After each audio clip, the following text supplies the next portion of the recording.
সেন্দুৰ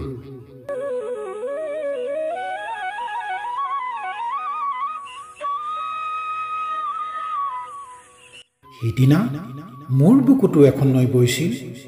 বিষাদৰ কোবাল নৈ যিদিনা তই জোন হৈ জিলিকি আছিলি অবাঞ্ছিত ফাগুনৰ চঞ্চলতি ক্ষণে ক্ষণে তই পলাশ শিমলুৰ ৰঙা জুই হৈ এফালৰ পৰা দহি নিছিলি মোৰ ব্যথাৰ বুকুৰ সেউজীয়া পথাৰ পদূলি মুখৰ কামিনী কাঞ্চনজোপাত ৰৈ ৰৈ বিৰহৰ ৰেৱাজ তুলিছিল অকাল বসন্তৰ কুলি কেতেকীয়ে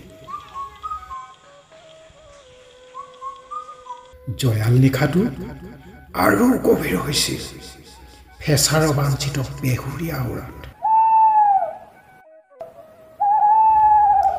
সিদিনা মোৰ বুকুটো বাজিছিল শেষ নিশাৰ খৰমানৰ সুৰ যিদিনা তই জোন হৈ জিলিকি আছিলি মধুৰতম নিশাৰ ফাগুনৰ কপালত সিদিনা মোৰ বুকুটো একুৰা জুই জ্বলিছিল বিৰহৰ তুঁহ জুই ধোঁৱাৰ কুণ্ডলীয়ে মৰহাই পেলাইছিল বহাগ বনৰ নাহৰ তগৰ কেতেকী ৰহন আবতৰীয়া ফাগুনত ৰৈ ৰৈ বাজিছিল ব্যথাৰ বাঁহীৰ সুৰ